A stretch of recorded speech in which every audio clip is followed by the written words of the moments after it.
देखिए, मैंने अभी माननीय सर्वोच्च न्यायालय का पूरा आदेश नहीं पढ़ा, मैं उसको स्टडी करूंगा। और मेरे आज भी याद है कि मैं लगातार लाइब्रेरी जाता हूं, कॉन्स्टिट्यूशनल असेंबली की जो डिबेट्स हैं, जब ये रिजर्वेशन पैटर्न आया उसको स्टडी करने के लिए आज भी मुझे उस पर जाना पड़ेगा। बहुत इंपॉर्टेंट है, क्योंकि डॉक्टर बाबा साहब अम्बेडकर के जो है बहुत सारे जो हैं बातें चर्चा उन्होंने जो है उनके कोर्ट्स को उसमें यूज किया है।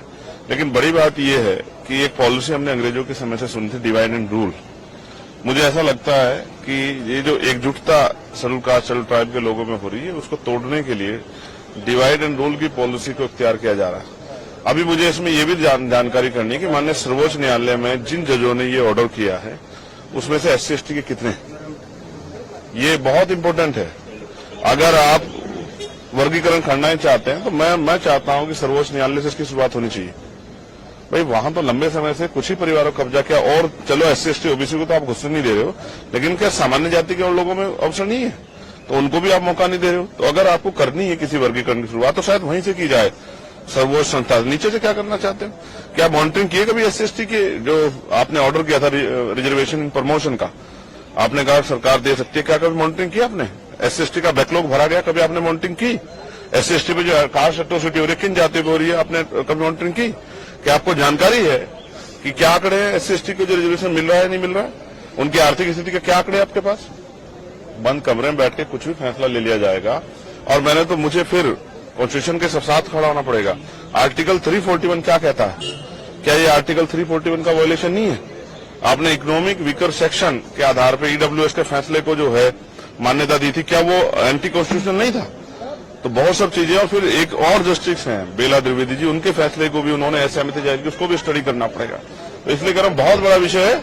अगर कोई हमें बांटने का प्रयास करेगा किसी गलत मंशा से, अगर वास्तविकता में नीचे जो लोग हैं उनको उठाना चाहते हो, तो जो जितना NFS करके संविदा, लेटरल एंट्री और तमाम तरह से ठेकेदारी करके जो SC/ST की नौकरियों खाया जा रहा है, उस पर क्यों नहीं आप स्टैंड लेते?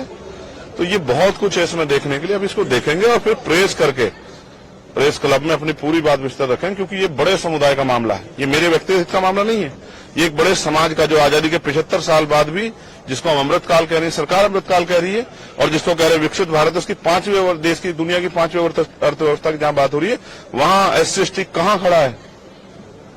क्या कास्ट एट्रोसिटी खत्म होगी?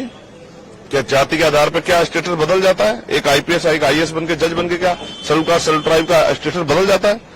तो इन फैसलों के पीछे अगर कोई गलत मंशा नहीं है और वास्तविकता में इनको ऊपर उठाने का, तो इसको पहले स्टडी करना पड़ेगा। और फिर, क्योंकि हम कोर्ट में नहीं थे, मैं ये भी देखूंगा कि इसको अपोज करने वाले, इस फैसले में SC/ST का पक्ष रखने वाले कितने वकील थे और वो कौन सी जातियों के थे, और SC/ST के विरोध में खड़े होने वाले कौन से वकील थे, वो किन जातियों के थे, कि सबके चेहरे भी उजागर होने चाहिए कि कौन हमें बांटना चाहता है, वो कौन सी पार्टी जुड़े हुए लोग हैं। सब चीजों पर हम लोग जो है बिंदुवार इसकी जानकारी हासिल करेंगे और फिर प्रेस क्लब में मीडिया को बुला के अपनी बात को रखें, क्योंकि बहुत बड़े समुदाय का फैसला है। मिनटों में